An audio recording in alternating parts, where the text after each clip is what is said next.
Welcome to episode number 124 and my special guest, Dr. Shane Creado. Shane, welcome. Thank you very much, Mark. Glad to be here. I am so honored that you joined us. I've been a fan of Dr. Amen and the Amen clinics and the work that you all are doing. Tell us first a little bit just about yourself and your background. Sure. I'm a board-certified psychiatrist and functional medicine sleep doctor and a sports psychiatrist, and I'm an author as well. So I work at Amen Clinics in Chicago, working on a holistic approach to brain health. And we combine SPECT imaging or functional brain imaging with a neurobiological approach to mental health. I contribute the sleep aspects to mental health as well. I work with a lot of teams and athletes, and I'm with the PGA Tour Europe and the International Society for Sports Psychiatry and the NBA Players Association. So thank you so much. It's a pleasure to be here today. That's impressive. So I could say that you're a peak performance expert. You're not only your book, Peak Sleep Performance, but you know how to apply this to anyone who wants to be a peak performer. Right. That's the goal. Optimize every aspect of your life. Yeah, love it. Well, so that's kind of my life passion. Now, one of the things that prompted me to think through this, I was reading some of the posts that Dr. Amen was doing, and one of them I saw that, hey, what I thought would make me productive was hard work. But what really makes me productive is exercise and healthy eating and sleep, time off, and hard work. Tell us more about why those come together for peak performance. Absolutely. So if your pillars of brain health work right, then you work right and your brain works right. It's really simple. It's seldom the other way around. What are the pillars of brain health? Healthy nutrition. I can explain what that is a little later. Obviously, good exercise, regular exercise. It's not just randomly, exercise, it's good for you. There's often a prescription involved with the kind of exercise that you can do. And obviously, optimizing your sleep. So your brain, it is like a muscle. You need to activate, you need to work on different aspects of your brain, but also it needs the rest and the recovery, just like your muscles do. If you go on exercise and you go into anaerobic exercise and you'll build up lactic acid and you'll collapse with rhabdomyolysis, or your muscles start breaking down. So just like with any muscle, your brain also needs rest and recovery. Those are the keys to success. Got it. Let's dig into that a little bit. Let's talk, because so many people I talk to, they work 12 hours straight, they don't take a break, and they feel like they've done a lot, but then they're physically exhausted for their family at night. Yes. So it impacts every aspect of their lives, their work, their family, how they interact socially too. Because when you think about it, if your brain is tired or sleepy, deprived of what it needs to recover properly, your brain essentially functions the same way that it would if you had had a few alcoholic beverages. Really, the frontal lobes, which help you with rational thinking, concentration, executive functioning, processing speed, basically shut down. And your temporal lobes, which help you with memory, new learnings, emotional stability, also shut down. So it's kind of like a double whammy. You can't really process, pick up on social cues, and you can't really regulate your own emotions. So you're sabotaging yourself at the end of the day. So your judgment is impaired. Your judgment is impaired. Your reaction times are impaired. You can't pick up on social cues. You cannot articulate effectively. So what happens is instead of responding, you react. Right. Instead of your rational brain working, your irrational brain kicks in, your emotional brain kicks in, and you're quicker to react. I mean, we've all been jet lagged. The same thing happens. You're more irritable, you're more frustrated, you're more angry. You go into fight or flight mode. So in the workplace, those could be those conflicts where those things we say that we regret, or in personal life, when we have the conflict with a child or a wife, that's where we say those things we regret as well, possibly. You said it. So if you're not taking care of your own brain health, you're scheduling time for your sleep, what I call mini vacations. Oh, this is great. It's my sleep time. Or meditation, relaxation, and just your own personal time to just process or download the day. It's going to sabotage your sleep. You're going to wake up already running on fumes. Then you're just putting out fires both at work and at home. No one can sustain that over long periods of time successfully. Yeah. Now, you'd mentioned some things about nutrition and exercise. Tell us a little bit more, go a little bit deeper on that. So gut health is intimately related to brain health. The gut produces 75% of your neurotransmitters. So if your gut is not working properly, if there's inflammation, if you have food sensitivities you're not aware of, if your gut is inflamed, it's going to lose out on a lot of nutrition. You're not going to be able to absorb the nutrients you need for your brain to make its neurotransmitters and its hormones. And what's more is that it's going to cause your ability to fall asleep at night to be really impaired. And if you lose out on nutrients, you're not going to be able to exercise properly. You're not going to be able to engage with people properly and function at a higher level. Powerful stuff.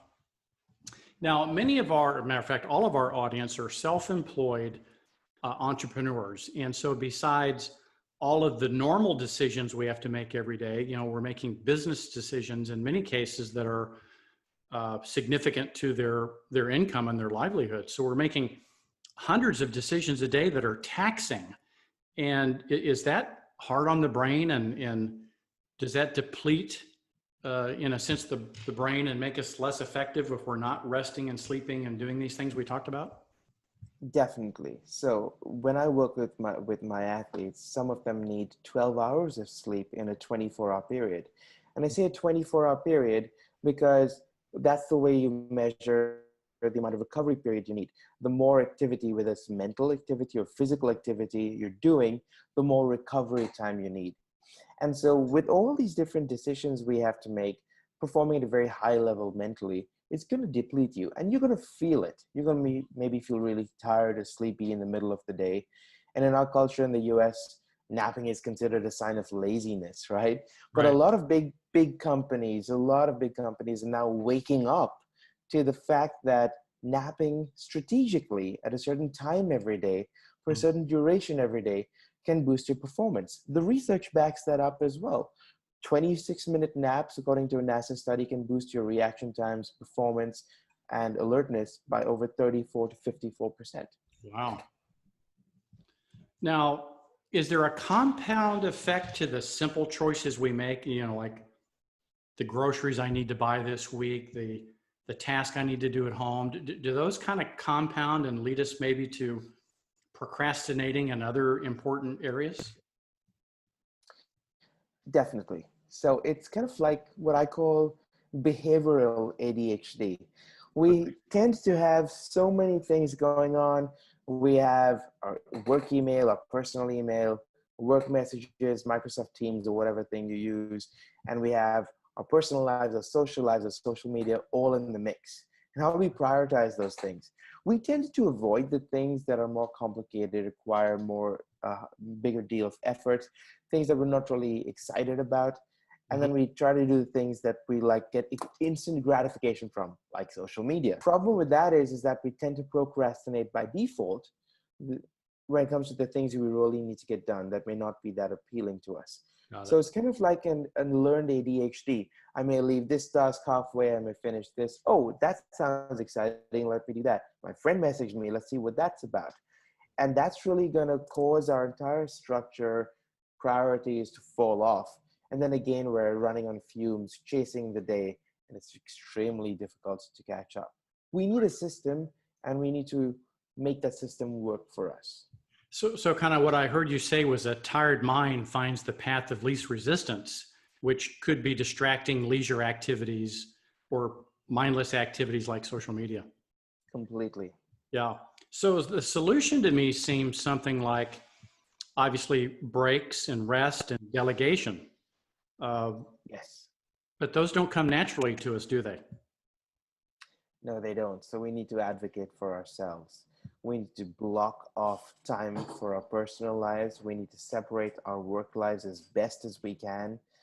We can keep our phones away from us an hour before bedtime, unless it's an absolute emergency. There are things we can do to safeguard ourselves. It's as simple as pushing away what harms us and pushing in what protects us, or as difficult as doing that. I can't remember who it was, but I read in Forbes, a CEO of one of the major companies who basically said he would miss a client appointment if it conflicted with his gym time. His gym time was like a Sabbath, right? Yeah. And, so we have to get that type of care for ourselves. Now, another culprit I kind of noticed from my own experience is multitasking. You know, a lot of us think that we're being more efficient when we perform 3 or 4 tasks at once. Uh, when again, it seems to me, and I don't know, you're the expert, it seems to me it's more taxing on your brain than anything else. It is more taxing, and if you don't devote your attention to one thing at a time as best you can, and I'm sure you know this, Mark, it's going to be extremely difficult to do a good job at any one thing. So you'll be pretty mediocre in 2 or 3 different things rather than being really top notch and getting the job done successfully at one thing. Well, as we wrap up, and I'd love to have you back again if you're up for it. Be happy to come back, Mark. This has been fun. Yeah, it's been fun, and we have an amazing audience who'll get a lot of value from this. If you had to leave the audience with one thing around, everyone who's going to hear this episode really wants to be a peak performer in their business, in their family, in their activities they do. What would you leave us with to say if you want to be if you want to have peak performance, what's kind of the formula? With great freedom comes great responsibility. Your responsibility is to maintain your brain health as best you can, to block off the time you need for yourself. And if you have to perform at a high level, you need to be working at a high level. Mm-hmm. Focus on your sleep, blocking off time for meditation, for exercise. There was a study out of Harvard in 2018 that showed people who are in their 50s who meditate for 27 minutes a day. Within 8 weeks, they had as much gray matter as 25-year-olds. We also know that people who don't take vacations, at least 3 weeks of vacation every year, they have a 37% increase in mortality, heart disease. For every hour of sleep that you lose when we're shifting our clocks because of daylight savings time, the next day, the incidence of heart attacks increases by 24%. Sleep, exercise, blocking of time for meditation and vacations will ensure your success in the workplace and in every aspect of your life. Wow, that's some pretty powerful stats there. Well, with that, we can't wait to have you back on another episode, and I know the audience is going to get great value from this. And until we see you again, may your choices reflect your hopes and not your fears. Take care. Talk soon.